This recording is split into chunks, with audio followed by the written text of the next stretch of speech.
উচ্চ মাধ্যমিক ভূগোলের সাজেশন নিয়ে আমি চলে এসেছি আজকের এই ভিডিওতে। তোমাদের অন্যান্য সাবজেক্টের মতো যেমন তোমরা পলিটিক্যাল সায়েন্স, হিস্ট্রি, এডুকেশান যেভাবে 100% কমন পেয়েছো, সেই রকমভাবে জিওগ্রাফিতেও 100% কমন পাবে, এটা আমি কথা দিচ্ছি। আর এই যে কোশ্চেন কটা আজকের বলবো, একদম শেষ রাতের প্রস্তুতি হিসাবে তোমরা এই কোশ্চেন কটা করে গেলে তোমরা কিন্তু ভূগোলেও বাজিমাত করবে। ঠিক আছে, আগামীকাল ভূগোল পরীক্ষা, সবার খুব ভালো হোক। আর সেই শুভেচ্ছা নিয়ে আমি আজকের আমার এই ভিডিওতে একদম লাস্ট মিনিট যে সাজেশনের যে কোশ্চেন কটা বলবো, সেই কোশ্চেন কটা ঝটপট তোমরা খাতায় লিখে নাও। ঠিক আছে, দেখো ভূগোল সিলেবাসটা কিন্তু খুব বড় একটা সিলেবাস। এখানে অনেকগুলো চ্যাপ্টার, আর প্রত্যেকটা চ্যাপ্টার থেকে অনেকগুলো কোশ্চেন হয়। কিন্তু ততগুলো চ্যাপ্টার তোমাদের পড়তে হবে না, একদম হাতে গোনা কয়েকটা চ্যাপ্টার তোমাদের বলে দেবো, সেই চ্যাপ্টারগুলো থেকে তোমরা বড় কোশ্চেন করবে। এখানে বলে রাখি, বড় কোশ্চেন বলে কিন্তু তোমাদের দেখো আগে যেমন পল সায়েন্স, হিস্ট্রি, এডুকেশন সেখানে যেমন 8 নম্বরের কোশ্চেন হয়, এখানে কিন্তু সব যেমন 2+3+3 এইভাবে হচ্ছে কোশ্চেন আসবে। সরি, এখানে হচ্ছে এটা 2+3+2 বা হচ্ছে 4+3, এখানে কিন্তু সব 7 নম্বরের কোশ্চেন ভূগোলে। ঠিক আছে, 5টা কোশ্চেন 7 নম্বরে, 5 সাথে 35 নম্বরে তোমাদের বড় কোশ্চেন, আর ঠিক 35 নম্বরে তোমাদের শর্ট কোশ্চেন থাকছে। মোট 70 নম্বরে তোমাদের রিটেন পরীক্ষায়। মাথা থাকলো, ব্যাপারটা বুঝতে পারলে? তাহলে এইরকম কেটে কেটে প্রশ্ন হয়, সেই কারণে তোমাদের একটু বেশি মাত্রায় তোমাদের কোশ্চেন করতেই হবে। দেখো এখানে ম্যাক্সিমাম কোশ্চেন 2, 3, 2, 4, 3 এই ধরনের কোশ্চেনগুলো হয়। তাই সেক্ষেত্রে এই ধরনের কোশ্চেনগুলো কিন্তু নাম্বারও তোলা যায় খুব বেশি। তাই কথা না বাড়িয়ে আমি তোমাদের শুরু করছি। দেখো তোমাদের প্রথমেই বলে রাখি, তোমরা যে যে চ্যাপ্টারগুলো থেকে 7 নম্বরের কোশ্চেন এবছরের জন্য পেতে চলেছো, সেই চ্যাপ্টারগুলো আমি আগে প্রথমে বলে দিই, তারপর সেই চ্যাপ্টার অনুযায়ী আমি তোমাদের বড় কোশ্চেনগুলো বলে দেবো। প্রথম কোশ্চেন তোমরা পাবে ভূমিরূপ প্রক্রিয়া, ভৌমজলের কার্য, সামাজিক প্রক্রিয়া।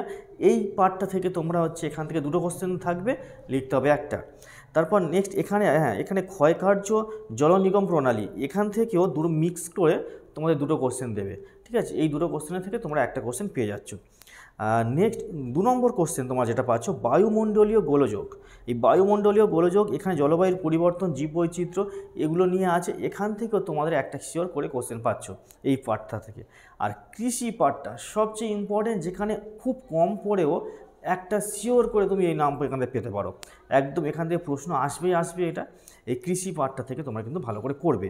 আরেকটা হচ্ছে শিল্প পার্ট, এখান থেকেও একটা পার্ট পাচ্ছ।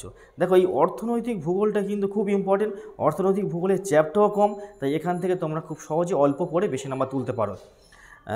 আর এখানে শিল্প পার্ট থেকে পেয়ে গেলে, তাহলে আর কোশ্চেন যেটা লাস্ট কোশ্চেন 5 নম্বর কোশ্চেন, জনসংখ্যা, জনবসতি এবং আঞ্চলিক অর্থনৈতিক উন্নয়ন, এই পার্টটা থেকেও তোমরা একটা কোশ্চেন পাচ্ছ। ঠিক আছে, এবার আমি তোমাদের প্রশ্ন কটা বলে দিই, কোন কোন প্রশ্নগুলো তোমাদের এবছরের 2024-এর উচ্চ মাধ্যমিক ভূগোলে যে কোশ্চেনগুলো পড়তে হবে। দেখো এবছরের জন্য একের দাগের যে প্রশ্নটা সবচেয়ে ইম্পর্টেন্ট, যে প্রশ্নটা ভৌমজলের কাজ এবং এখানে বহির্জাত প্রক্রিয়া, বায়ু মানে যেটা ভূমিরূপ মানে প্রক্রিয়া যে পার্টটা আছে, সেই পার্টটা থেকে আমি কোশ্চেনগুলো বলছি একসাথে। কাস্ট অঞ্চলে সৃষ্ট ভূমিরূপগুলি আলোচনা করো। কাস্ট অঞ্চলে সৃষ্ট ভূমিরূপগুলি আলোচনা করো, খুব ইম্পর্টেন্ট কোশ্চেন। এখান থেকে পরের কোশ্চেনটা পড়বে তোমরা হচ্ছে পার্ট থেকে, ডেভিসের স্বাভাবিক ক্ষয়চক্র ও মরু ক্ষয়চক্রের যে সম্পর্কে লেখো বা এর মতবাদগুলি আলোচনা করো। এটা কিন্তু মারাত্মক ইম্পর্টেন্ট। এখান থেকে নেক্সট কোশ্চেন, ক্ষয়ের শেষ সীমা ও স্বাভাবিক ক্ষয়ের চক্রের ব্যাঘাত কাকে বলে, এটা পড়বে। এখান থেকে প্রবাল প্রাচীরের শ্রেণীবিভাগগুলি করো এবং এর সৃষ্টির শর্তগুলি আলোচনা করো। দেখো এখানে হচ্ছে ভাদস জল প্রস্রবণ, এটা কিন্তু পড়বে ভালো করে। এবং মুক্ত অ্যাকুইফার ও বদ্ধ অ্যাকুইফার কাকে বলে, এগুলো পড়বে। আর এখান থেকে ছোটো ছোটো 2 নম্বরের কোশ্চেন যেগুলো আছে, পর্যায়ন কাকে বলে, এর মাধ্যমগুলি কী, বা মানে আরোহণ অবরোহণের কাকে বলে, এগুলো একটু পড়ে নেবে। এগুলো 2 নম্বরের কোশ্চেন, মানে লেজুর কোশ্চেন হিসাবে আসে। নখ নিভমন কাকে বলে, এই 2 নম্বরের কোশ্চেন এটা দিল, এর সাথে একটা বড় 6 নম্বরে 5 নম্বরের কোশ্চেন দিল। এইভাবে 5+2 এইভাবে হচ্ছে 7 নম্বরের কোশ্চেন তোমাদের পড়বে। ঠিক আছে, এখানে প্রথম পার্ট থেকে তোমরা কোশ্চেনগুলো প্রায় দেখলে। জলনিগম প্রণালী থেকে সেভাবে এবারে মানে প্রশ্ন আসার সম্ভাবনা খুব কম, তবু আমি একটা কোশ্চেন বলে দিই। যে জল নিগম প্রণালী কাকে বলে এবং বিভিন্ন প্রকার জল নিগম প্রণালীর সংক্ষেপে লেখো। এই প্রশ্নটা জাস্ট এখানে দেখে গেলে হয়ে যাবে। আর মৃত্তিকা পাঠ থেকে এখান থেকে মৃত্তিকা সংরক্ষণের পদ্ধতি এবং মৃত্তিকা পরিলেখা কাকে বলে এবং অ্যালুভিয়েশন এবং ইলুভিয়েশনের পার্থক্যটা এটা দেখবে, বা মৃত্তিকা সৃষ্টিতে আদিশিলার ভূমিকা। এই হয়ে গেল তোমাদের প্রথম পার্টের কোশ্চেন। এবার সেকেন্ড পার্টে মানে দ্বিতীয় 2 নম্বর কোশ্চেন যেখান থেকে আসবে বায়ুমণ্ডলীয় গোলযোগ। এই বায়ুমণ্ডলীয় গোলযোগের পাঠের মধ্যে যে প্রশ্নটা এবছরের জন্য সবচেয়ে ইম্পর্টেন্ট যেটা আসছে, মৌসুমি বায়ুর উপর জেট বায়ুর প্রভাব। মৌসুমি বায়ুর উপর জেট বায়ুর প্রভাব, এটা ভালো করে পড়বে। এবং এই প্রসঙ্গে জেট বায়ুর বৈশিষ্ট্য দেখবে, ক্রান্তীয় ও নাতিশীতোষ্ণ ঘূর্ণবাতের উৎপত্তি এবং এদের মধ্যে পার্থক্য, বা ঘূর্ণবাত ও প্রতিভ ঘূর্ণবাতের মধ্যে পার্থক্য, এই প্রশ্নটা দেখবে। এখান থেকে জলবায়ু পাঠ থেকে মৌসুমি জলবায়ুর ভূমধ্যসাগরীয় মৌসুমি জলবায়ু ও ভূমধ্যসাগরীয় জলবায়ুর মধ্যে পার্থক্য, এবং ভূমধ্যসাগরীয় জলবায়ুতে শীতকালে যে বৃষ্টিপাত হয় কেন, এটা একটু খুব ভালো ইম্পর্ট্যান্ট কোশ্চেন আছে। আর এই মানে পার্ট থেকে স্বাভাবিক উদ্ভিদের জেরোফাইট ও মুরু মানে উদ্ভিদ, যেটাকে জেরোফাইট বা মুরু বা জাঙ্গল উদ্ভিদ বলা হয়, এবং এই যে হাইড্রোফাইট ও জলজ উদ্ভিদ এর অভিযোজনমূলক বৈশিষ্ট্য এবং পার্থক্য, এটা কিন্তু এখানে খুব ইম্পর্টেন্ট এই পার্ট থেকে। এবং স্বাভাবিক উদ্ভিদের উপর জলবায়ুর প্রভাব, এটা পড়ছো। আর উষ্ণতার তারতম্য অনুসারে উদ্ভিদের শ্রেণীবিভাগগুলি আলোচনা করো। এই হচ্ছে এখান থেকে পাঠ। এবং জলবায়ুর পরিবর্তনে হচ্ছে বিশ্ব উষ্ণায়নের প্রভাব ও ফলাফল, এটা জাস্ট দেখে যেতে পারো। আর জীববৈচিত্র্যের হ্রাস বা বিনাশের কারণগুলি আলোচনা করো। এই প্রসঙ্গে আর কিছু করতে হবে না তেমন করে, তোমরা শুধু এখান থেকে জীববৈচিত্র্যের গুরুত্বটা দেখে নিও। আর এই আলফা বিটা গামা ওইটা জাস্ট কাকে বলে একটু 1 নম্বরে বা 2 নম্বরের কোশ্চেন হিসাবে এইভাবে আসে। ঠিক আছে, তোমরা বুঝতে পারলে এইভাবে হচ্ছে দুয়ের দাগে যে প্রশ্নটা হলো। আর এখান থেকে দুর্যোগ বিপর্যয় থেকে তেমন করে আমি বড় কোশ্চেন দিচ্ছি না এখান থেকে, আর অনেক বেশি হয়ে যাবে, তোমাদের বেশি মাত্রা কোশ্চেন হয়ে যাচ্ছে, তাই যতটা কম করে দেওয়া যায় এবং এখান থেকে তোমরা পুরোটা কভার করতে পারবে। এখান থেকে এবার আমি আসবো হচ্ছে 3 নম্বর প্রশ্নটা যেটা আসবে তোমাদের যে 5টা বড় কোশ্চেন তার মধ্যে 3 নম্বর বড় কোশ্চেন কৃষি থেকে এখান থেকে পড়বে।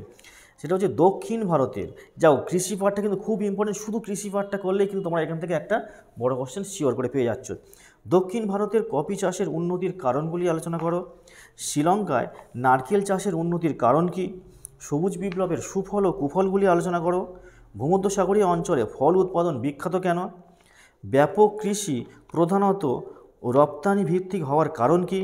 আর শস্যাবর্তনের সংজ্ঞা দাও এবং এর বৈশিষ্ট্যগুলি আলোচনা করো। এই হচ্ছে কৃষি পাঠ থেকে হয়ে গেল। এবার 4 নম্বর প্রশ্ন যেখান থেকে পড়বে যে পাঠ থেকে, শিল্প পাঠ থেকে। শিল্প পাঠে ইম্পর্টেন্ট কয়েকটা প্রশ্ন আমি তোমাদের বলে দিই। কানাডায় কাগজ শিল্পের উন্নত কেন? ভারতের খাদ্য প্রক্রিয়ান শিল্পের উন্নতির কারণগুলি কী কী? ভারতের পূর্ব ও মধ্য ভারতের লৌহ ইস্পাত শিল্পের কেন্দ্রীভবনের কারণগুলি উল্লেখ করো। কাগজ শিল্পের প্রধান কাঁচামালগুলি কী কী? কার্পাস বয়ন শিল্পকে শিকড় আলগা শিল্প বলে কেন? জাপানে লৌহ ইস্পাত শিল্প গড়ে ওঠার কারণ কি? এবং লাস্ট কোশ্চেন, ভারতে দুগ্ধ প্রক্রিয়াকরণ শিল্প উন্নতি লাভ করেনি কেন? ঠিক আছে, এই হচ্ছে তোমাদের 4 নম্বর প্রশ্নটা হয়ে গেল এখান থেকে। আর লাস্ট প্রশ্নটা যেটা তোমরা পেয়ে যাবে জনসংখ্যা, জনবসতি এবং হচ্ছে আঞ্চলিক অর্থনৈতিক উন্নয়ন, যে পার্টটা আছে সেই পার্ট থেকে 5 নম্বর কোশ্চেনটা তোমরা পাবে। দেখো, জনসংখ্যা অসম বন্টনের কারণ আলোচনা করো। কাম্য জনসংখ্যার সংজ্ঞা দাও ও বৈশিষ্ট্যগুলি আলোচনা করো। আর এখানে কিছু পার্থক্য তোমরা একটু করে নিতে পারো। জনঘনত্ব, মানুষ জমি অনুপাত, এর কাম্য জনসংখ্যা বা মানুষ জমি অনুপাতের মধ্যে পার্থক্য, এগুলো দেখতে পারো। ভারতের নগরায়নের সমস্যাগুলো কি? পৌর বসতি বা শহরের কর্মভিত্তিক শ্রেণীবিভাগ বা এর সঙ্গে গ্রাম বসতি সংজ্ঞা কাকে বলে, এটা কি দেখতে পারো। আর এখান থেকে মানে বিক্ষিপ্ত বসতি গুণন, এই যে লাস্ট পার্ট, বেঙ্গালুরু ইলেকট্রনিক্স শিল্পের উন্নত কেন? হলদিয়া বন্দর বা শিল্পাঞ্চল গড়ে ওঠার কারণ কি? মানে হলদিয়াতে বন্দর বা শিল্পাঞ্চল গড়ে ওঠার কারণ কি, তার সমস্যাগুলি আলোচনা করো।